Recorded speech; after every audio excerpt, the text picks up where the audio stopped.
Cuervo y Sobrinos is a luxury brand that has an exclusive history. It has witnessed much of the Republic's history, including the two world wars. There had never been a jewelry store so famous. And despite not being the largest jewelry brand on the island, it was certainly the most important. It was a prestigious jeweler. Needless to say, authentic.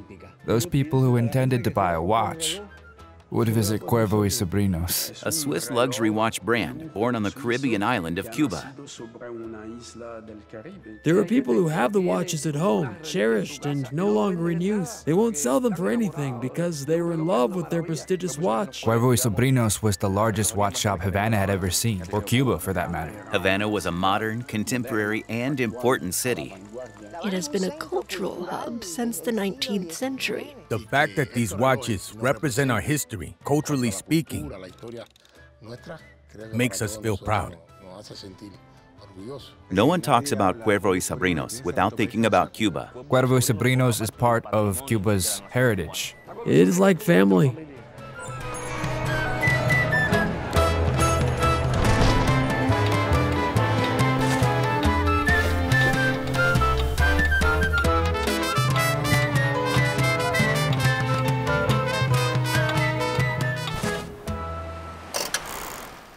Cuervo y Sobrinos is a Swiss luxury watch brand that was founded in Havana approximately 140 years ago.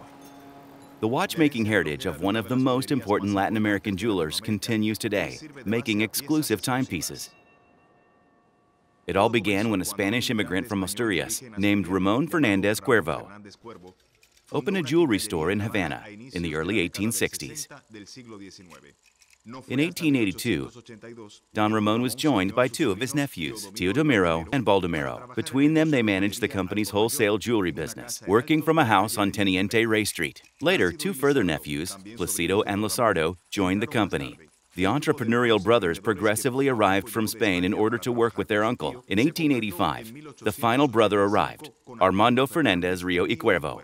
Immigrants always travel to places where financial opportunities are on offer. At this time, many Asturians, Galicians, and Canarians migrated from Spain to Cuba because the island enjoyed a buoyant economy. The Asturian migration at the end of the 19th century and the beginning of the 20th century was quite significant. 90% of the commercial businesses established in Cuba during the 19th century can trace their origins to one country, namely Spain. The Cuervo y Sobrinos watch and jewelry store began like many other businesses in Havana during this period. They were family businesses. Many immigrants came to Havana to try their luck, like in this case. Ultimately, they'd send for their relatives. It was typical of the Spanish who lived in Havana during this time. The nephew was an iconic figure in Cuba during this period, often referred to in novels and the theater, everywhere in fact, because the nephew is a young man going to work with immigrants that have already settled.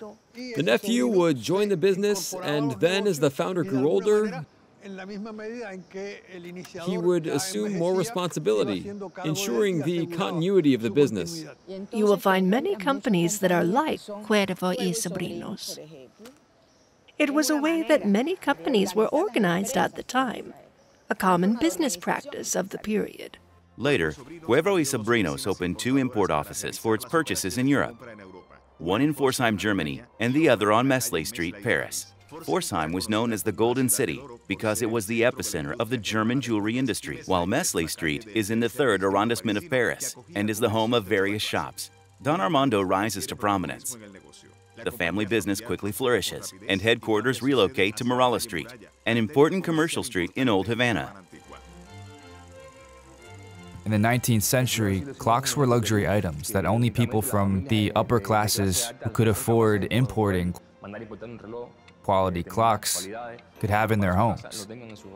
Most people didn't have watches at home and relied on public clocks in town or the chimes of public clocks.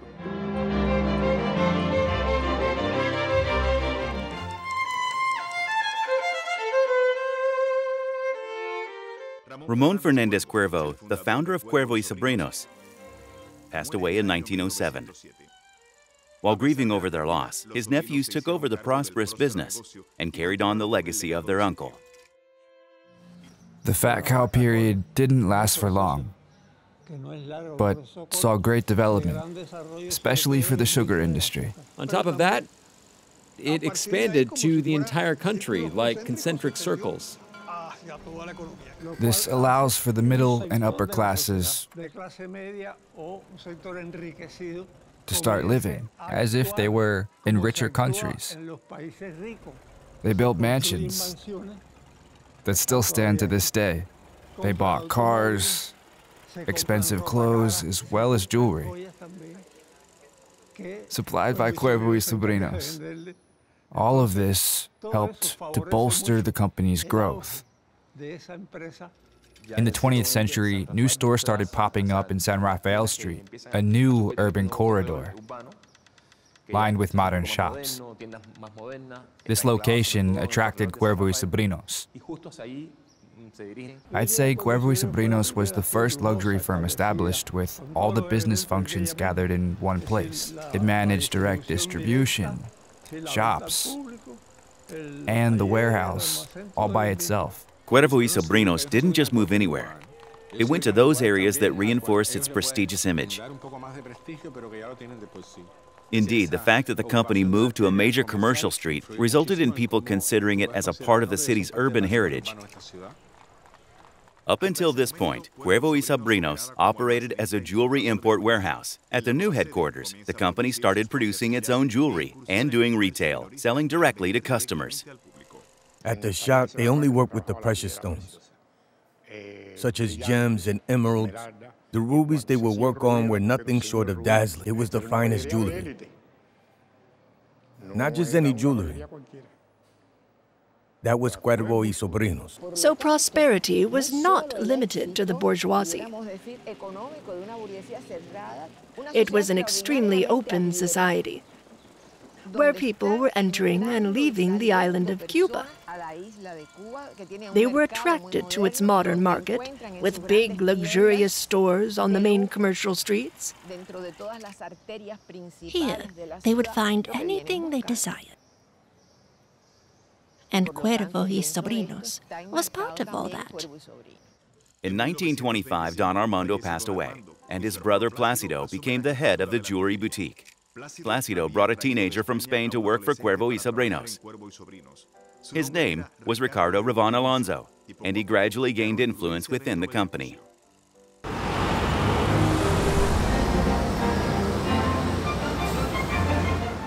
Ricardo Ravan was already the CEO, and between 1938 and 1941, he was the chairman of the Association of Storekeepers of Galeano and San Rafael Streets. This demanding role granted special status, as it encompassed working with renowned stores, such as El Encanto and Fin de Siglo. Large department stores emerged quite early in Cuba. They were first established in the 20s and enjoyed a period of growth, especially in the 40s. They became highly important as they gradually developed their trade. Large department stores stood at the top of the commercial elite. However, those stores with several branches were held in the highest esteem. And within the jewelry trade, Cuervo y Sobrinos was undoubtedly one of retailing's elite. The ultimate commercial store in San Rafael Street was Cuervo y Sobrinos. This wasn't by chance. It was the result of many years of hard work. Aficionados divide Cuervo y Sobrinos watches into three categories. The introductory, or entry range, includes the classic Cuervo y Sobrinos models. These watches were equipped with Swiss movements from Felsa, AS, ETA, and Landerin. Their sole inscription was Cuervo y Sobrinos Habana. Occupying the mid to high range was Cuervo y Sobrinos Tradition. The watches in this category had Felsa and AS movements and featured simple complications. The dials were inscribed with Cuervo y Sobrinos Habana Tradition, and they also were endowed with the jeweler's logo. The dual-branded Cuervo y Sobrinos watches were outstanding items within the firm's catalog. To begin with, these watches were customized and had dual branding and granted them a certain status and legitimacy. In the world of watchmaking, Cuervo y Sobrinos enjoyed a prestigious image. However, the brand's reputation didn't arise solely from the sale of the company's high-end timepieces, but also the sale of its own pocket watches. These were affordable yet exclusive products. The company embraced both types of watch and never prioritized one at the expense of the other. From a simple watch made to impart the time for people with limited buying power, up to a jewelry watch for affluent clientele. Aside from the Roca, Cuervo y Sobrinos also distributed a very prestigious brand, Patek Philippe, who made notably expensive timepieces. It imported Rolex as well. This continued success led the company to become even better known and financially stronger. As a result, they began ordering and distributing more exclusive and expensive items. Watches were not made in Cuba, but in Switzerland. There were never watch factories in Cuba. Cuervo y Sobrinos has always manufactured or ordered its watches from Switzerland. This is important to know because, for obvious reasons, the watches couldn't be made in Cuba. Cuba does not have the Swiss tradition and watchmaking know-how. They were the best watchmakers and had a rich tradition of making watches going back centuries. At the time, there was no country with this experience and offering comparable quality. I believe they imported all the watches that existed in the world and brought them to Cuba. If not all, at least 90 or 80% of all Swiss watch brands are present in Cuba.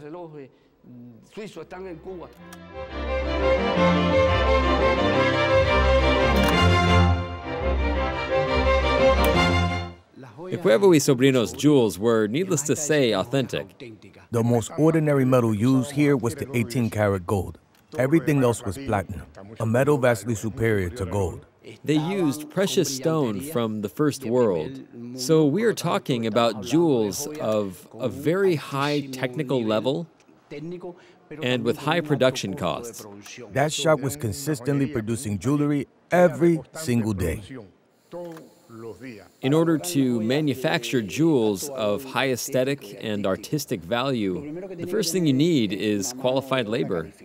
The advantages Cuervo y Sobrino has in this regard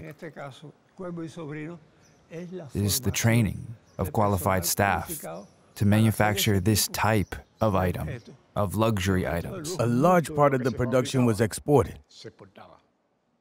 Not everything remained within the country. Cuba exported plenty of jewels abroad, Cuervo y Sobrinos and other brands as well. Their fame extended even beyond the Cuban borders. For instance, the brand was known in Central America, in South America, and even in the United States. In the 50s, the Cuban economy made its first steps towards global trade. This was due in large part to the growth of tourism. At the same time, demand increased since tourists represented a huge potential growth of the customer base. The number of tourists traveling here was astounding. They arrived non-stop. For every tourist that left, another entered, all the time. People came from all over the world to spend money here. As such, some employees spoke several languages. In that firm, they spoke English, French, Spanish, and even German. Additionally, they were very knowledgeable. Although not all of them had a background in jewelry, they were capable of distinguishing any kind of stone. This gem is worth this much. This one is fine. This one is not. They were professionals. During that time, Havana was a modern city at the forefront of the times. It was ahead even in terms of technology. Cuervo y Sobrinos' clients were people with high purchasing power. And, like they used to say, they were the high society. Such were the clients who came here, in addition to famous artists. I think the Cuban society attracted them. This open society where they felt good and at ease. Maria Felix was here, so the film made a necklace for her and she bought it. Menin Bojones came here and made purchases as well. She was a very famous TV actress of that era who used to buy here as well. And of course, these values enabled Cuervo y Sobrinos to thrive and evolve, to become the brand we know today. The success of Cuervo y Sobrinos in a highly competitive market was quite a privilege. In 1952, there were 11 jewelries in San Rafael Street alone, and by 1957, that number had increased to 13. Cuervo y Sobrinos has a historical identity. It is a Swiss luxury watch brand, born in a Caribbean island. Those people who intended to buy a watch would visit Cuervo y Sobrinos. The name Cuervo y Sobrinos alone is loved by people. It was the company's. That small logo, written in italic, had a great significance. That would bolster sales. Obviously, customers were buying high-quality watches. This is not just any watch. I think that is crucial to the jewelry store's success. It's what allowed the company to dominate its niche, as well as capture a larger market share, and especially maintain it, which is the most important thing in this line of business. During its golden years, Cuervo y Sobrinos was one of the most important jewelry brands in Latin America.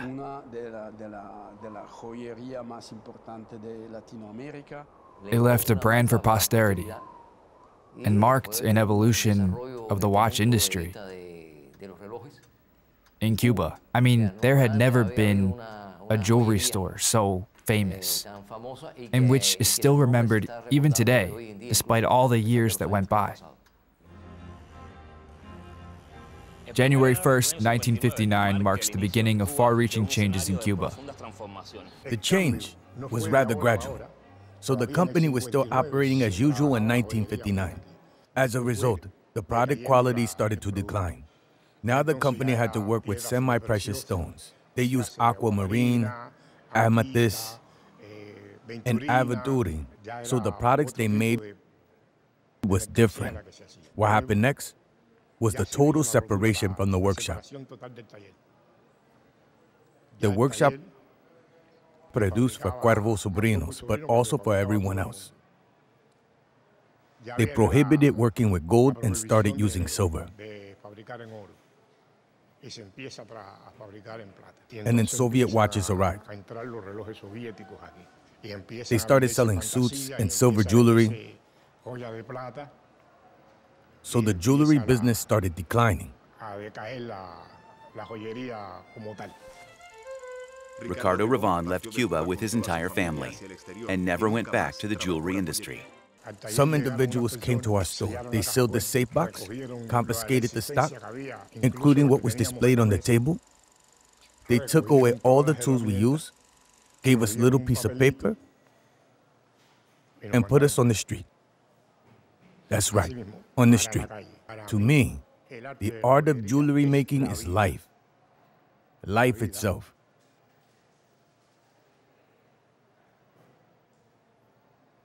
When they shut down the store, I cried.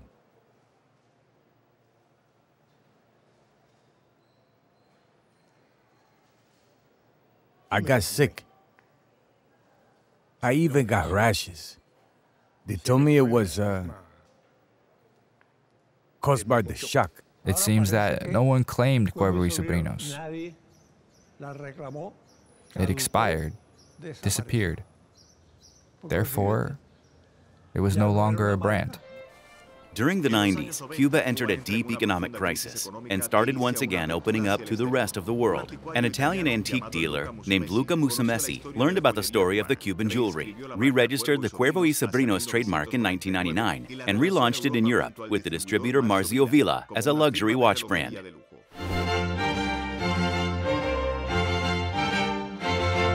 The headquarters of Cuervo y Sobrinos is situated in the south of Switzerland, on the shore of the Lugano Lake. Of course, we are not in the Caribbean, but this part of the country is very Mediterranean.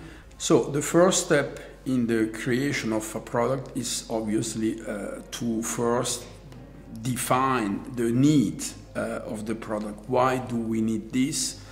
what do we need, which are the new product or the new references that we need to integrate in our collection. Once this is done, the most important and sometimes also challenging process and step is to create the story behind the watch. For us, it is crucial to always have an authentic story behind the product that is linked to the Cubania, that is linked to this Latin word, which is the main drive of our brand. The story can be linked to the past, to the history, can be linked to the present, to the future, to the product, but has to be authentic and consistent with our world. That's very important. That's what makes us and our brand different from all other brands in the world. So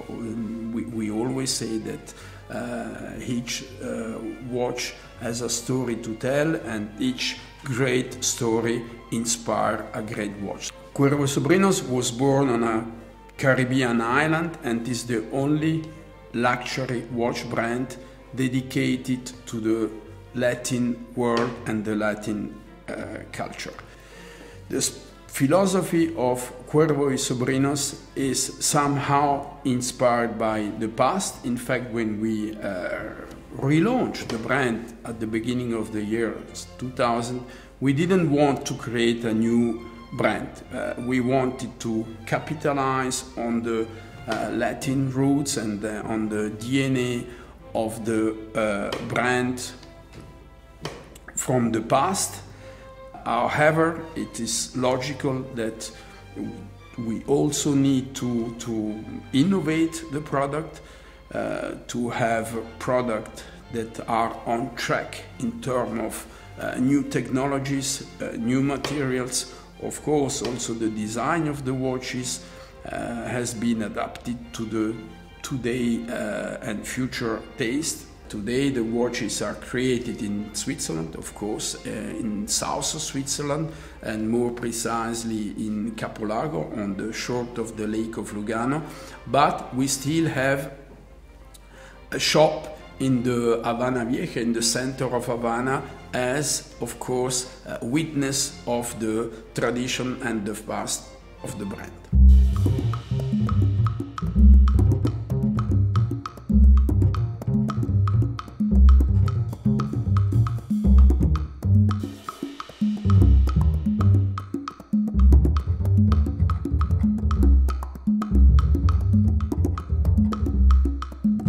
Yes, Cuervo y Sobrinos is a brand with a long tradition. We are approaching the 140 years. Next year we will have our 140 years anniversary. This is an important achievement, and of course for this important target we are preparing some amazing new project. It's an important milestone within our history. ¿Qué yo soy? ¿Qué yo represento? ¿Qué yo estoy vendiendo a través de mi reloj? With my watch, I am not just selling a device to measure time. I am selling the symbol of a tradition. I am selling the symbol of a country. I am selling Cubanness.